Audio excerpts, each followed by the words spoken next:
The Lives of the Saints by Father Alban Butler, February 8th.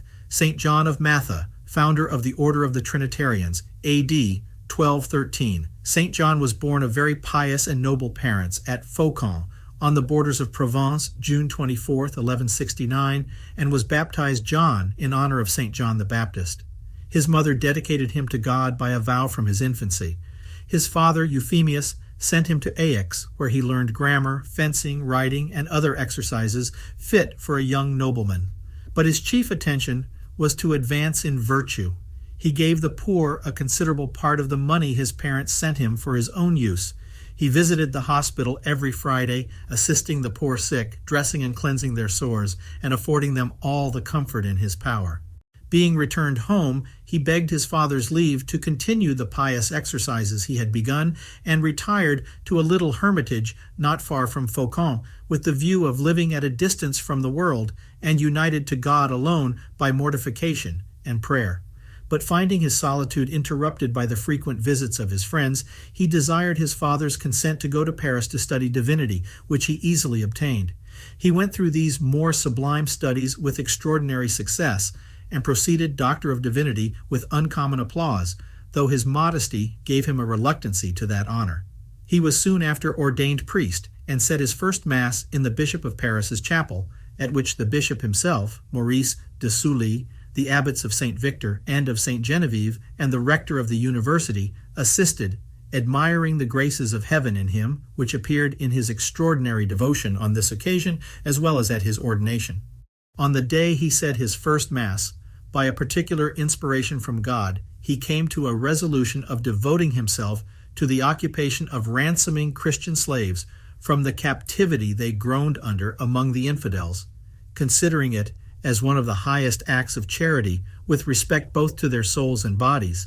But before he entered upon so important a work, he thought it needful to spend some time in retirement, prayer, and mortification. And having heard of a holy hermit, St. Felix of Valois, living in a great wood near Gandalou, in the diocese of Meaux, he repaired to him and begged he would admit him into his solitude and instruct him in the practice of perfection. Felix soon discovered him to be no novice and would not treat him as a disciple, but as a companion. It is incredible what progress these two holy solitaries made in the paths of virtue by perpetual prayer, contemplation, fasting, and watching.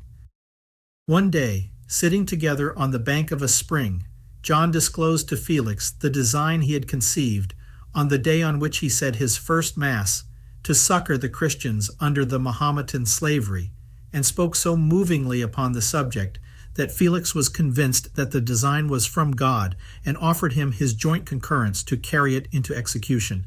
They took some time to recommend it to God by prayer and fasting, and then set out for Rome in the midst of a severe winter, towards the end of the year 1197, to obtain the Pope's benediction. They found Innocent III promoted to the chair of St. Peter, who, being already informed of their sanctity and charitable design by letters of recommendation from the Bishop of Paris, His Holiness received them as two angels from heaven, lodged them in his own palace, and gave them many long private audiences.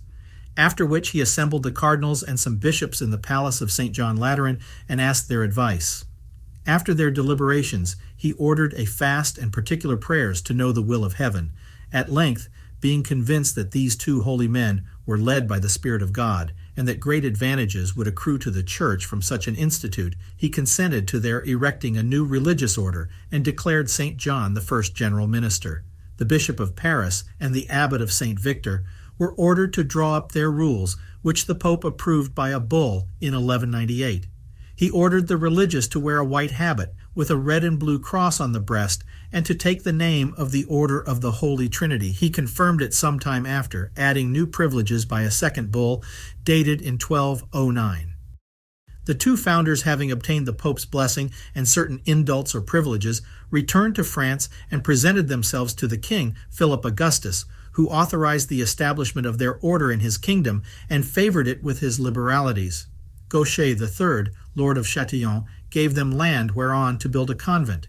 Their number increasing, the same Lord, seconded by the king, gave them Cerfois, the place in which St. John and St. Felix concerted the first plan of their institute.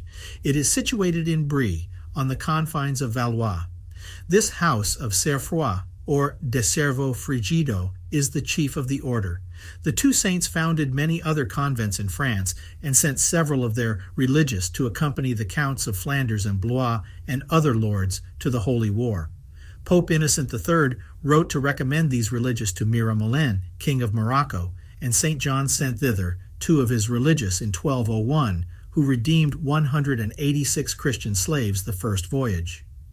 The year following, St. John went himself to Tunis, where he purchased the liberty of 110 more.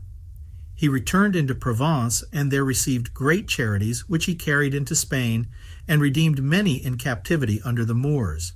On his return, he collected large alms among the Christians towards this charitable undertaking. His example produced a second order of mercy, instituted by St. Peter Nolasco in 1235. St. John made a second voyage to Tunis in 1210, in which he suffered much from the infidels, enraged at his zeal and success in exhorting the poor slaves to patience and constancy in their faith. As he was returning with 120 slaves he had ransomed, the barbarians took away the helm from his vessel and tore all its sails, that they might perish in the sea. The saint, full of confidence in God, begged him to be their pilot and hung up his companions' cloaks for sails, and with a crucifix in his hands, kneeling on the deck, singing psalms after a prosperous voyage, they all landed safe at Ostia in Italy.